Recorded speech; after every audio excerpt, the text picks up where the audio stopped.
Hola, buenas noches. Es un placer nuevamente entrar a sus casas. Espero que el día de hoy la palabra sea de bendición. Vamos a orar. Padre, te damos gracias por esta tarde.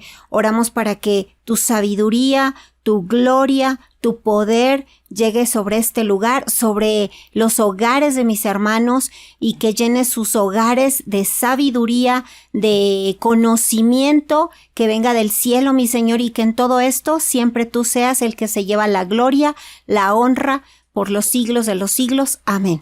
Es un placer nuevamente entrar a sus hogares. El día de hoy traigo una revelación que a mí me impresionó muchísimo. La vamos a encontrar en Isaías. El tema es trillo nuevo. Dice así, vamos a comenzar. Isaías 41, 15, 16. He aquí, yo te he puesto por trillo nuevo, lleno de dientes, trillarás montes y los molerás, y collados reducirás a tamo. Los aventarás y los llevará el viento y los esparcirá el torbellino. Pero tú te regocijarás en el Señor, te gloriarás en el Santo de Israel. La palabra trillo procede del latín tribulum, sustantivo neutro derivado del verbo tribulare, que literalmente significa quebrantar algo, machacarlo. Tiene pues la misma raíz etimológica que tribulación, que es un tormento o una adversidad que persigue a una persona. Algo trillado es también algo muy pisoteado. Por eso en ocasiones se habla de caminos trillados para referirse a sendas recorridas muchas veces. Metafóricamente, algo muy trillado puede referirse a un tópico muy común, muy manido, valga la redundancia. ¿Ok? Tamo, dice aquí en el 15, dice, y collado reducirás a tamo. ¿Qué quiere decir tamo? Tamo es una pelusa o residuo vegetal sumamente volátil que queda después de procesar el grano. A veces se usa simbólicamente para designar lo superficial, lo sin valor y lo desechable. ¿Qué estoy diciendo con esta palabra? Que ciertamente Dios te ha levantado como un trillo nuevo.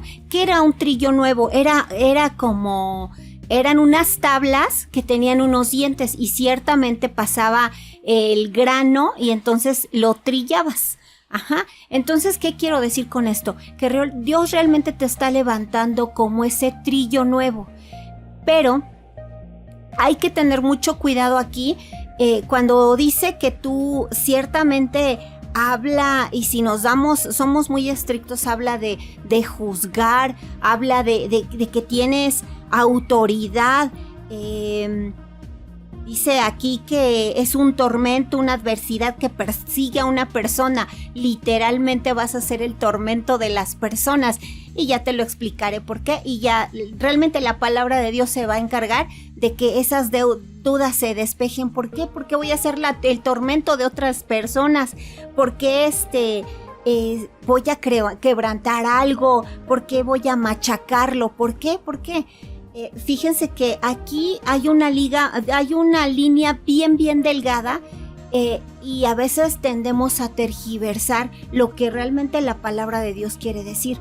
Nosotros si yo les digo juzgar, inmediatamente creemos y tergiversamos esa palabra. Dice así, si no me creen lo vamos a leer. Mateo 7:2 dice así: no juzguéis para que no seáis juzgados, porque con el juicio con que juzgáis seréis juzgados, y con la medida con que medís os serás medido. ¿Qué quiere decir esto? Ustedes me van a decir, bueno, la palabra de Dios se contradice. Jamás. La palabra de Dios jamás se contradice, ¿no? Y lo vamos a encontrar en Juan 12, 47, 48. ¿Qué dice la palabra? Dice así: el que oye mis palabras y no las guarda, yo no le juzgo, porque no he venido a juzgar al mundo, sino a salvar al mundo. El que me rechaza y no recibe mis palabras, tiene quien lo juzgue. La palabra que he hablado, ella le juzgará en el día postrero. Los afligidos y menesterosos buscan las aguas y no las hay. Seca está de sed su lengua. Yo, el Señor, los oiré. Yo, el Dios de Israel, no los desampararé. Nada más nos vamos a quedar en el 47-48. Dice así, dice Jesús: el que oye mis palabras y no las guarda, yo no le juzgo, porque yo no vine a juzgar el mundo. La misma palabra que yo he hablado, ella se va a encargar de juzgarlos. Entonces, regresando ciertamente al trillo, que ustedes serán trillo, que yo seré un trillo nuevo, entonces sacamos de conclusión que vas a juzgar al mundo cuando tú declares la palabra de verdad. Si tú la declaras, no eres tú el que le juzga, sino es la misma palabra. Por eso cada vez siempre se les exhorta a que leamos, a que escudriñemos, porque ciertamente siempre tendremos que juzgar al mundo, pero siempre con la palabra de verdad. Fíjense que con todo esto que se está dando de enfermedades, etcétera, nos encontramos que afortunadamente en casa no nos hemos enfermado, gracias a Dios, y ciertamente es por pura gracia de Dios, por pura gloria de Dios. No es porque yo sea más que ustedes, porque no es así. Realmente es la mano de Dios. Dios es muy misericordioso con nuestra casa. Entonces, ¿cuál sería mi postura? Quizás ustedes dirían, no, porque he escuchado de verdad casas cristianas que se enferman todos, desde el más pequeño hasta el más grande. Todos se enferman sin excepción alguna. Y a veces cristianos que fallecen, se nos van, parten, se nos adelantan. Y entonces, ¿cuál sería mi postura? Mi postura sería de, ay, ¿sabes qué? A lo mejor estás mal. Revisa tu vida. ¿Esa sería mi postura correcta? Por supuesto que no, porque entonces Dios dice en Mateo, no juzguéis para que no seas juzgado, porque mi tarea no es juzgarte, mi tarea no es decir y señalarte si estás haciendo las cosas bien o las estás haciendo mal, porque mi tarea es mostrarte la palabra de verdad y ella misma se encargará de juzgarte. Sí quiero que no tergiversemos. A veces creemos que porque tenemos autoridad y poder, entonces podemos llegar y juzgar a las personas, literalmente.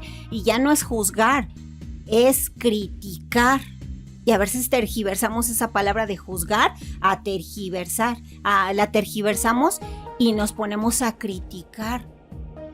Y creo que eso ya no es de Dios. No lo creo. Realmente no es de Dios. Esa no es nuestra tarea. Esa es tarea de la palabra, del Dios mismo, del Dios viviente. Imagínense que cuando nosotros hacemos tenemos un litigio, llevamos nuestros papeles, llevamos todo y vamos con el juez. Entonces yo voy y argumento que estoy peleando, juez, creo que se está cometiendo una injusticia y me amparo a tales artículos y o sea, vengo a reclamar lo que es mío o lo que me corresponde, mi derecho, vengo a pelear mi derecho. Y el juez, ¿cuál es su tarea? Mi facultad no es declarar si mi cliente o si mi adversario es culpable, es inocente. Esa es tarea del juez. Es lo mismo.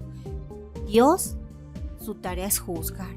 Y nos dice, te doy esta palabra, te doy la palabra de Dios para que aprendas, declares y entonces la misma palabra se encargará de juzgar, pero no es tu tarea, ni criticar, ni señalar, ni hacer nada.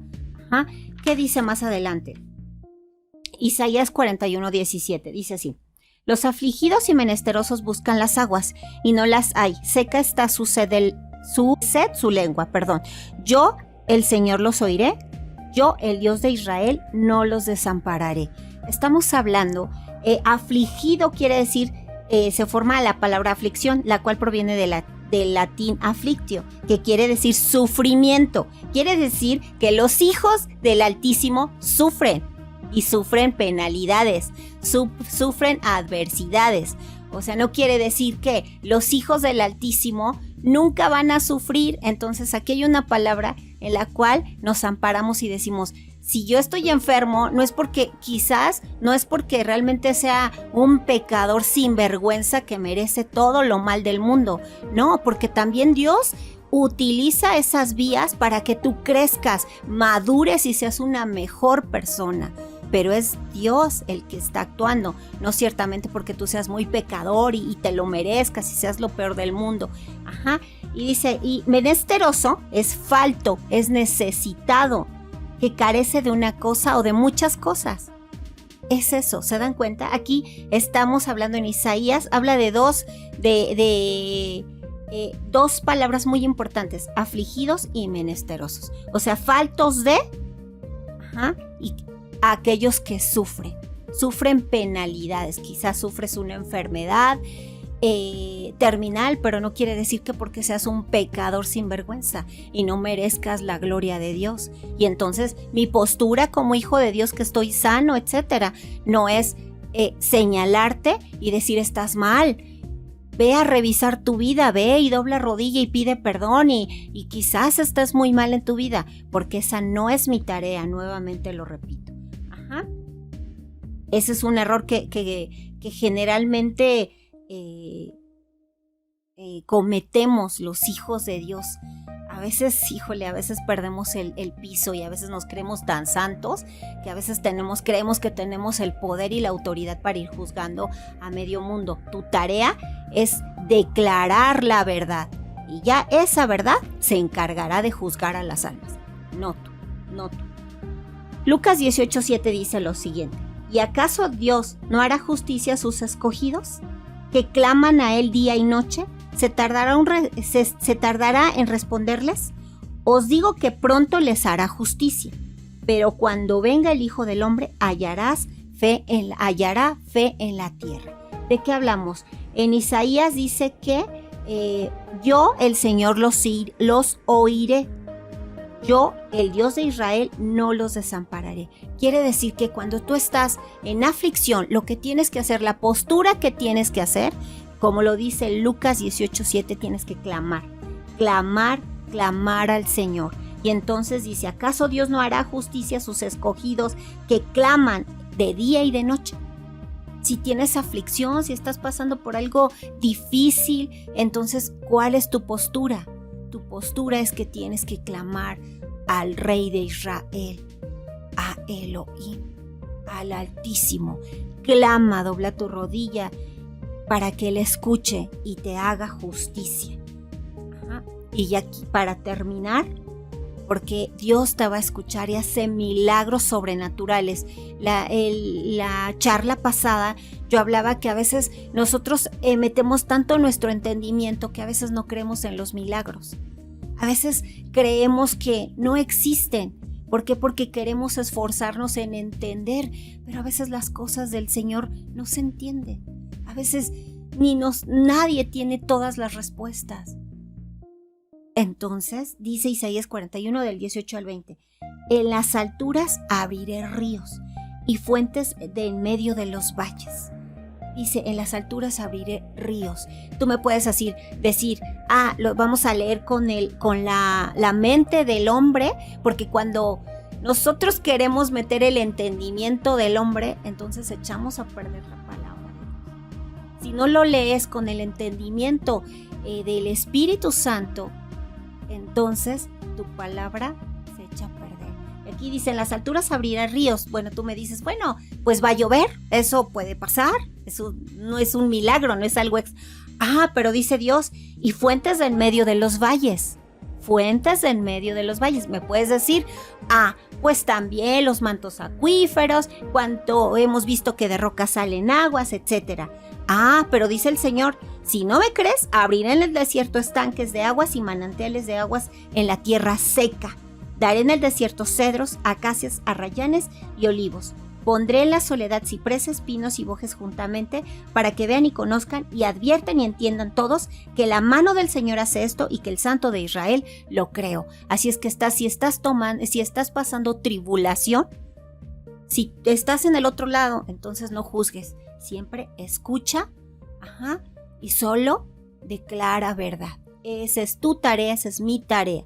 Pero si estás en tribulación, tienes que clamar y Dios te va a decir, yo voy a abrir los cielos y nada te faltará. Señor, damos gracias por esta noche. Oramos para que la palabra de verdad y el conocimiento llegue a cada corazón, se abre nuestro entendimiento y aprendamos a escuchar tu palabra, que seamos corazones dóciles, corazones que estén abiertos, mi Señor, a tu palabra, a tu gracia, a tu amor y a tu poder. En el nombre de Cristo Jesús. Amén.